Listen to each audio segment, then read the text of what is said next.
kapatid, mga tao sa paligid natin, huwag na po nating tingnan. O ibig sabihin ay, huwag na nating pansinin pa na ikakasama nila, paalalahanan natin sila. Ano po?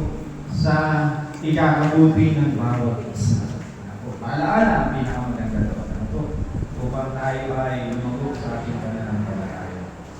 Ngayon po, araw ng Sabat, ang pamagat po na aking dadalhin sa inyo ay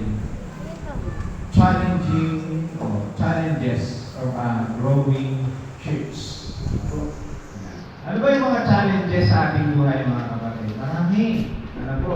Bago tayo maging isang tunay na mananampalataya, katulad po lang inyong lingkod, ano po? Sabi ko nga, dati ako ng sakristan. Ano po? Dati ako ng Roman Catholic, nagpaparada. Tapos pag fiesta, siyempre alam niyo na pag fiesta natin dyan, alas sa bayan, ano po? Pag kalampas na, tama po yun, parang kinuha nila sa panahon ng Old Testament, ano po, nauna ang pari, may daladalang Bible yan, tapos kasunod na kami. Ano po, minsan pag ako hindi kasama, nandun ako pagkatapos ng prosesyon, ano po, dahil mayroong mga palawik, yan, isa na akong kukuha doon. Ano po, alam niyo, naranasan niyo ng mga kapatid na, ano po, ng mga hindi Adventist, alam niyo na po yun, may nakasabit na kultas, may nakasabit na isang damit, may nakasabit na minsan may pera, may mga teacher niya, ano po. Hindi ko lang kinukuha doon kasi mabigat. Buko. May mga nakasabit na buko. Ano po? Yan. Ano po? Ganyan yung mga ginagawa noon. Ano po? Isa ako dyan. Tapos, pag December, katulad dito, ano po? Siyempre bata, ginagawa pag December. Naman po. Ako ngayon, pagpatak pa lang ng December 1, ako, dami na nangangaruling. Buti na lang, dito wala ako sa bahay. Sigurado may kakapit yan. Sinasara ko ng paggabi ang pinto. Sigurado pagyaan ay sinasakyan. Ganun po. Pag may nangaruling doon na isa, ano mamay parang kadena, sunod-sunod. Ano po? Kapag po kasi hindi ko magbibigay na. Nung una ko, bago pa lang ako dito, ang binibigay ko 20-20. Aba, sa isang gabi, hindi lang 5. Ang susunod pa na gabi, kahit hindi 5 piso na lang, ibibigay ko sa kanila. Ano po? Kaya ngayon, ano po? Yun ang noon. Ngayon po, bilang mananampalataya, ano po? Ano na yung mga challenges natin? Ano po? Ganun ang mga ginagawa. Masaya. Noon, masaya dahil may hapa ko mas po, meron pa pera. Ano po? Pagbata. Ano po? Ngayon, bilang mga mananampalataya, ano na yung ginagawa natin sa ating buhay upang lumago? Sa iglesia naman, ano ang mga challenges sa iglesia? Mga kapatid, ano po? Nariyan, marami. Ang sabi ko dito, una, to remember our mission. Ano po? Ano ba ang mission natin? To equip the saints for ministry. Tama po ang paglilingkod. Dahil una na nagpakita ang Panginoon sa kanyang paglilingkod sa atin. Ano po? Nung siya ay gumawa ng sanlibutan, ano po, ang unang ministry niya doon sa mag-asawa. Binasbasan niya ang mag-asawa. At ganoon din yung araw ng Sabat, pinawalan niya at sinamba o sumamba sa Panginoon. Yung ministry niya, ipinakita sa mga tao. Ano po sa ating mga magulang. Ngayon, nasabi ko ng Efeso, chapter 4, verse 11 hanggang 16. Nasabi ko ganito. At pinagkalooban niya ang mga iba na maging mga apostol, at ang mga iba ay propeta, at ang mga iba ay evangelista, at ang mga iba ay mga pastor at mga guro, sa ikasasakdan ng mga banal, sa gawaing paglilingkod, sa ikagigibay ng katawan ni Kristo. Kung ating papansinin, ano po? Iba-iba.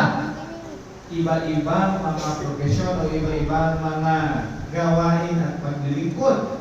Katulad natin, iba-ibang uri ng tao. Iba-ibang mga profesyon natin. Ano po? Iba-ibang mga pinagalingan natin, kinasanayan natin ngayon. Subalit, kahit na iba-iba, mga kapatid, dapat, ano po, nagkakaisa. Saan? Sa ikasasakdan ng mga mananampalataya. Kaya nga po, kung ang talento mo ay umamit, kaya, katulad ng mga kanina, sa ulit na po, Iba naman yung talento na ibinigay kay Unan. Ewan ko na kung si Unan inaawit. Ako, pag sinabi pa sa awit ka, paano na yun? Closing song na. Bakit? Uwi ka na. Ano po? Iba po yung binigay na talento sa akin.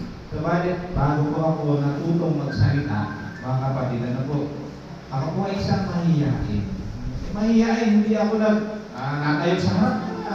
Lalo na kay high school. Yun nga, may crush sa akin, nabanggit ko pa. High school pa lang naman ako. Siya yung mga kaibigan ko kasi sabi niya, alam, punta ka doon, may nakakausap sa iyo, may crush sa akin. Hindi man lang ako nakapagsalita. Bakit na na po noon? Ano po, kilala yung misis. Ano po, na high school. Ganon yung ugali noon. Ngayon, ano po, ano na ngayon ang mga ugali natin? Kapatid, iba-iba. Subalit sa pagkakaiba na yan, sa ikalalago sa paglilingkod. Sa verse 3, hanggang sa abutin natin ang lahat ng pagkakaisa ng pananampalataya at ang pagkikilala o pagkakilala ng anak ng Diyos hanggang sa lubos na pagkalaki ng tao, hanggang sa sukat ng pangkatawan at kapuspusan ay Kristo. Hanggang lumago, mga yaman, mga kapatid. Kaya nga, sa lesson natin, ano po, sabi niya ni Kuya, kung ikaw mo ay malates ngayon, ano po, nagmamalates ka ng isang araw, maghapon, ngayon, kalahating araw na lang.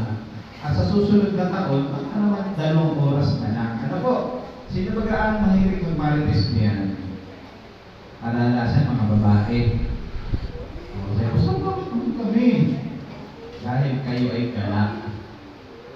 Bakit? From the beginning, kayo ay galak. Kami sa bahay lang. Ano po? O natutulog lang. Sino ba gumala? Kaya natukso. Sino ba? Tama po ba? Literally. Although na minsan, talagang mayroon yung pagkagala ang mga lalaki. Ano po? Background. Yan ang background ko ating kong titignan, mga kapatid. Ano po? Yan ay kahit na po yan. Hindi natin mga ugali natin noon. Ngayon, upang ma-equip yan. Yun ba bakit natin nag-aaralan? Upang maalis. Hindi naman upang tingnan ako noon ganito. Ay ngayon, ganun pa rin hindi. Upang mabago. Ano po? Sa 14, upang tayo huwag nang maging bata pa. Pansinin natin, ano po? Na napapahapay doon na dinadala sa pagkakabila ng lahat ng hangin ng aral sa pamamagitan ng daya ng mga tao. Sa katusuhan ay sa mga lalang ng kamalian. Kaya nga po nakakalungkot, sana wala dito. Mga pinagkaranasan ko, ano po? Yung sinasabi ko na pag merong kasal, nataon ng Sabado, pupunta kayo, hindi ko nakalamin kung kayo pupunta. Kung kayo pupunta, kasal, binyan, birthday, kahit pagpatay at ililili ng araw ng Sabat, hindi panahon na puntahan mo yan. Mayroong ibang araw na para puntahan sila. Dahil ang araw ng Sabat ay para sa Panginoon. Ano po? Nadadala tayo ng turo ng sanlibutan. Na-equip po ba tayo kung tayo nadadala ng turo at aral ng sanlibutan? Mananatili tayo nasa gitna. Bakit? Kikiling sa masama, kikiling sa mabuti. Nasaan tayo roon? Sa gitna. Anong sabi ng Panginoon? Kayuan, mahayag kayuan, kung kayo malahilingan, umalis kayo dyan at kayo isusuka. Ano po? Although natotoo yan sa atin, mga kapatid, ano po? Na isusuka, magpakainit ka na sa mga nagkakaya. O magpakalamig na nga naman. Yan ang gusto ng Panginoon. Pumili ka na. Subalit na sabi dito, huwag na padaya sa sanlibutan. Nadadala kung saan naroon. Ano po? Sa verse 15, kung sa pagsasalita ng katotohanan na may pag-ibig ay nagsilaki sa lahat ng mga bagay sa kanila na siyang Pangulo sa mga tuwid bagay si Kristo. So last verse, na dahil sa kanya ang buong katawan na nakarapat na mabuti at nagkakalapit sa pamamagitan ng tulong ng bawat kasukasuan ayon sa paggawa na ukol sa bawat ibang sangkap ay nagpapalaki sa katawan sa ikatitibay ng kanyang sariling pag-ibig. Ano po? Kasi natin, magkakalaki. Ano ibig sabihin ng magkakalaki? Ibig sabihin ay closeness. Ano po? bang tao na nabuhay na hiwa-hiwalay ang katawan? Nakakita na po kayo man? Huwag po yung sa movie na kanina ba yung movie na yung kabilang kamay, ano po, paa, yung ulo magkaiba, pinagdoktong-doktong. Ano ba pangalan ng movie na yan? Frankenstein. Yun, si Frankenstein na po. Hindi po gano'n, hindi totoo yun. Invento lang po yun para mapaniwala na kahit iba-ibang uli ng tao pag pinagsama-sama mabubuhay. Hindi gano'n. Tayo po, spiritually, ang tinutukoy dito yung ugali natin, talento natin, magkakaiba. Subalit sa akin na magkakaiba, mga kapatid, nagkakalakit saan? Sa pagmamahalan, sa pagkakaisa. Dito po kaya, ano yung dito sa iglesia ng Riyan? Dito kaya, nagkakalakit sa pagmamahal at pagkakaisa ang mga kapatid. Amen po? Yes! Praise the Lord. Ano po? Malalaman natin yan. Kung magkakasama tayo sa, hindi lang sa pagsamba, unang-unang dapat yun, hindi sa year end, naman sa lahat ng mga bagay, nagkakuha din na po. Next, to sound forth the gospel. Mark chapter 16, verse 15. Ano po? At sinabi niya sa kanila, magsiyakan kayo sa buong sanlibutan at inyong ipangaral ang ebanghelyo sa lahat ng hinapal. Ang sumampalataya at mabautismo ay maliligtas. Dapat ang hindi sumampalataya ay parurusahan. Yan ang gawain natin, mga kapatid. Pagkatapos natin matutunan, mapag-aralan, ang salita ng Panginoon, ibabahagi din naman natin ito sa ating kapwa. Ano po? Kaya ako po ay masaya at may kaunting lungkot din. Bakit? Sa aming magkakapatid, sa aming buong pamilya, ano po, na pinag-is na may Adventist. Masaya ako dahil yung aking nanay at tatay, ako mismo ang mag-bautismo. Ang nanay ko ay na-rebaptize. Ako na rin ang pinilihaw ko nga. Sabi ko ay, dapat kayo 30 minutes. Yung kung gano'n. Pinilihaw kita rin ako, kaya nanay. So, balik, masaya pa ako dahil ako ang mag-bautismo sa kanila. At doon sa kapatid ko rin, na dahil ako pa yung pangalawa, yung tatlo sa kanila, dahil kami ani ay Adventist na. Dalawa na lang po ang hindi. Di ba? Doon ako nalulungkot sa dalawa na hindi, may mga pamilya na gumamit. Doon na lang sa dalawa na yun ang dapat na pangaraan. Ano po? Meron lang konti dahil ako binata pa, sinasama ko yung kapatid ko, kasama kasama niya, at yung mga pamangkin ko, pag nasimba doon sa daman, ano po? Sinasama ko sila. Basta kami maulit ako. Kami binata tayo. Bihira na maulit. Pastor. Ano po? Ang busy sa mga gawain ko at paglilingkod. Kaya mayroon po silang konti. Ano po? Matalim. Subalit ang pinakamasaya noon kung mapangaralan na at maging kasama po natin sa pananampalataya. Bakit? Nakasulat. Ano po? Nakasulat. Ang mga bautismohan sumampalataya ay liligtas. Ano po? Ano pa? To provide for needy saint. Ano po sabi dito? Ngayon tungkol sa ambagan sa mga banal ay gawin din naman ninyong kaya ng iniutos ko sa mga iglesia ng Galacia. Tuwing unang araw ng sanlinggo, ang bawat isa sa inyo ay magpuod na magsimpan ayon sa kanyang ikinaginhawa upang huwag na gumawa ng mga ambagan sa pagdating ko niya. Kaya kapag tayo mag-manage ng salapit natin, meron dyan, kung sabihin natin ay yung ating pera may para sa pagkain, may para sa mga bills, ano po, may para sa Panginoon, meron para sa mga umutang, at meron din para sa savings, at para saan po yung pagbigay. Yan ang pag-manage ko ng salapit. Kaya kapag may mga utang sa atin, wala. Kasi hindi tayo nilagay para hindi natin, o kaya naman, kung wala para sa pag-utang, ilagay na lang po natin para sa mga humihingi.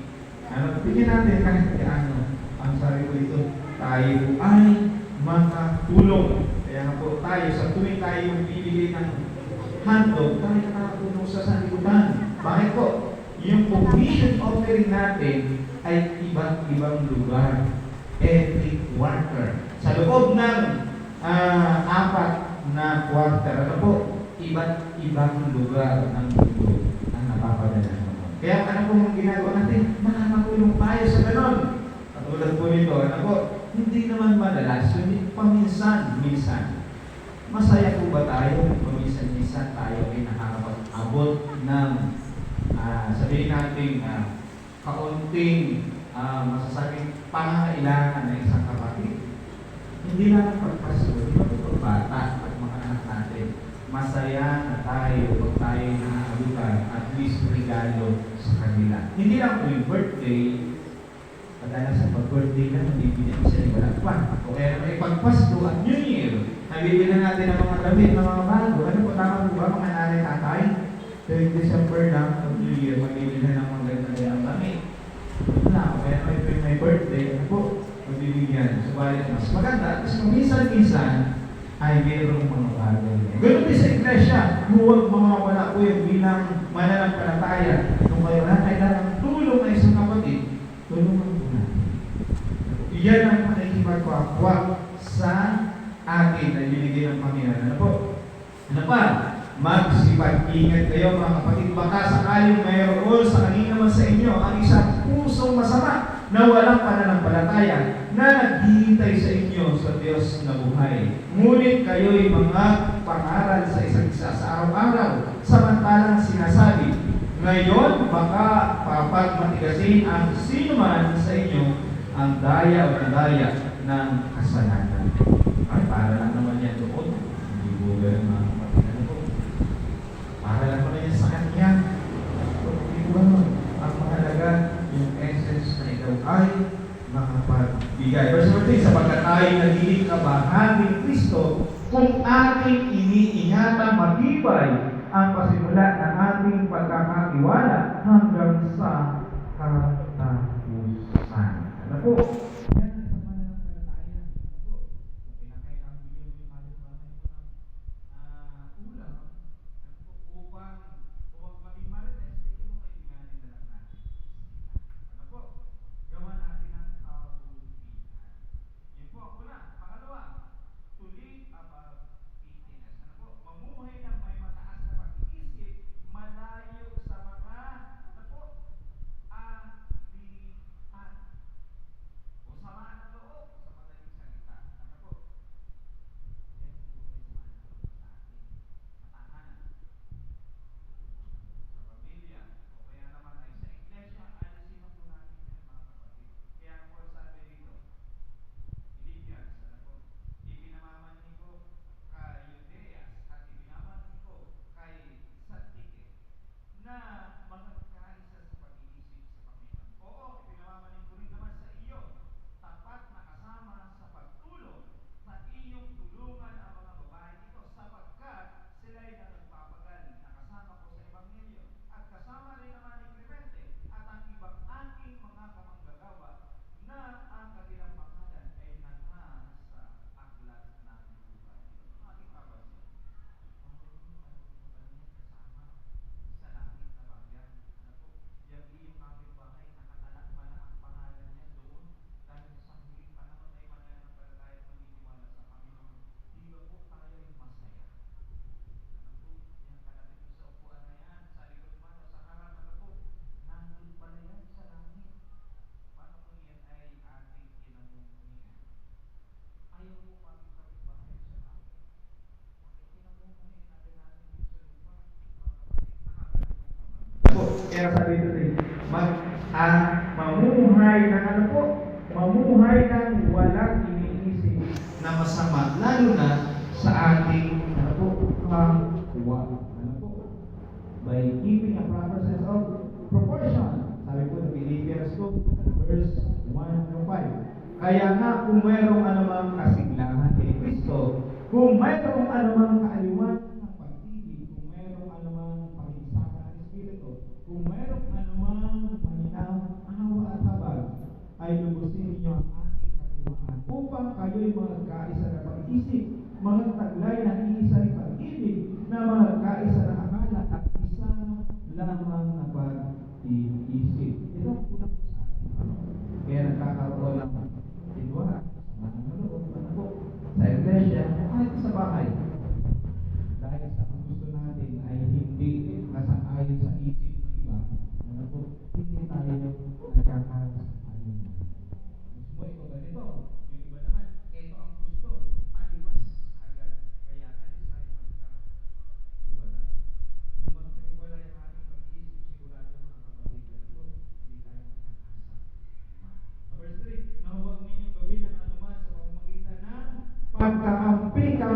po sa pamamagitan ng pagpapanalo, kundi sa kababaan ng pag-iisip na ipalagay ng bawat isa ng iba na